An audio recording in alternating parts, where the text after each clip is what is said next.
مش لازم يكون عندك سطوح، مش لازم يكون عندك مكان واسع.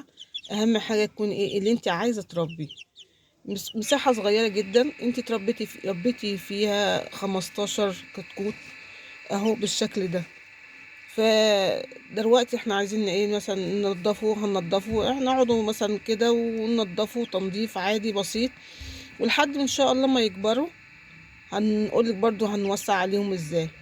عارفين المثل اللي بيقول اللي يسعى عليكي في ايرك؟ اه، واحد كان معدي بحبة كتاكيت زي اللي هم شايفينهم دول، وكانت الجو ساقع قوي، فانا قلت يعني ايه، يا ربنا يصلح حاله ونكون ايه رزق اللي محدش عارف رزق مين. فالمهم جبت منه حبة 12 ونقيتهم قدامه حلوين. المهم ايه، غصب عليا وزن عليا ان انا اخد التلاتة التانيين يبقى 15.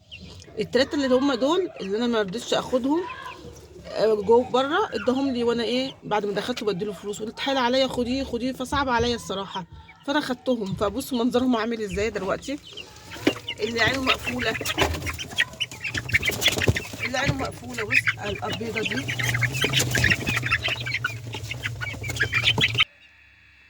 عينيه بص عاملين ازاي، عامل ازاي.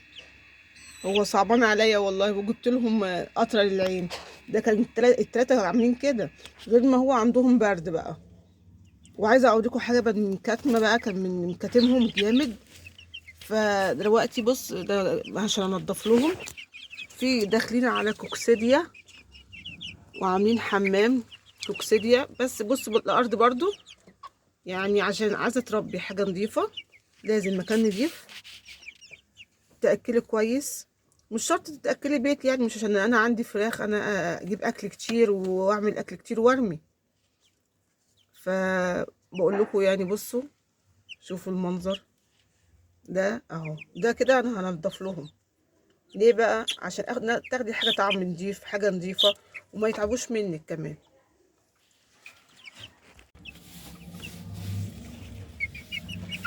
اهو نضفنا، بعد ما نضفنا اهو فرشنا النشاره. النشاره حلوه، بتشرب اي حاجه في الارض احسن من التبن. التبن اي بيدفي، بس مش زي النشاره. النشاره حلوه بتدفيهم، وكمان اقل من التبن في التكلفه، في سعر التكلفه. يعني انت بصي كل يوم المفروض تنضفي كويس، يوم ويوم، يعني حسب ما يكون الارض عندك ايه محتاجه ان انت تنضفي. بصي على الاقل عشان يبقى الطير ما عندك. بصي بصي عامل ازاي، رجليه عامله ازاي. تمسكي يعني الطير تبوسيه من كتر اللي انت فرحانه بيه ونضفته. بصوا بيعتصوا ازاي. هو عندهم برد. بص رجليه، مفيش حاجه في رجليه مش نظيفه. بص الريش بتاعه نضيف. هما بصوا المكان مش مشكلة، المكان يعني ان هو يكون واسع ولا لا، اهم حاجة النظافة، تأكلي كويس. وده القط بتاعنا دخل عشان يبص عم نضفنا ازاي، طلع تاني. احنا دلوقتي هنغير المية ونحط لهم اكل. يعني عندك أكل، مش شرط ان يبقى اكل كل يوم، اكل بيت اكل بيت. مش هيديهم يعني مرة ومرة. عندك أكل بيت ماشي حطي، ما عندكيش أكل بيت عندك عيش متدششيه، عندك ذرة ماشي. في السن الصغير ده مش مشكلة عندهم، عايزين بادي مش شرط. يعني عندك معاكي ميزانية تسمح ان انت تجيبي بادي ماشي مفيش مشكلة.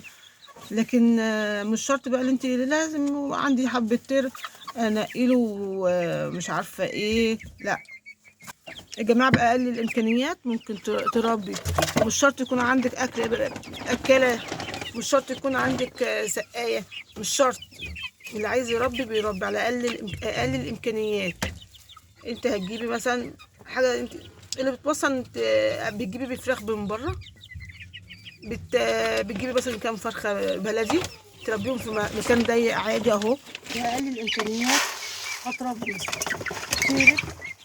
يعني انت لو هتجيبي فرختين مثلا في الاسبوع، فرخه في الاسبوع ب 250 جنيه، لا اجيبوا كتاكيت بيهم. واقلل الامكانيات كل كام يوم الكتكوت ما ياخدش حاجه وياكل ويكبر وما شاء الله عليه. ولو عايزه تربي مثلا فراخ بيضه، كتاكيت بيضه ماشي، هاتي كتاكيت بيضه وفي نفس المكان الصغير دوت كده هيضل هيقعدوا مثلا شهرين عبال ما نيجي نوسع عليهم. هنوسع عليهم امكانياتنا اهو، بأقل الامكانيات، حبة عيش، حبة باري، حبة اي حاجة من عندك، باقي اكل عندك ماشي. ما ت... ما تجيبيش اكل ولازم انا عشان انا عندي طير مش مشكلة اعمل اكل ياما وافتري في الاكل، اعمل رز وارمي الفراخ، عندي بقى فراخ هتاكل، لا حرام. نقلل الامكانيات عندك. انا ما باكلهمش اكل بيت، لان اكل البيت اصلا ما ببقيش اكل بيت، بعمل دوبك على القد. ده بجيب لهم مثلا دي شيشه اللي وفروا من اكل البيت، اعمل لهم دي شيشه، اجيب لهم بادي كده، هو ياكلوا كده. لكن انا ما هقدرش في الاكل. وده المساحه دي، هي المساحه ديت بتاعتنا. لو عجبكم الفيديو اشتركوا في القناه واعملوا لايك.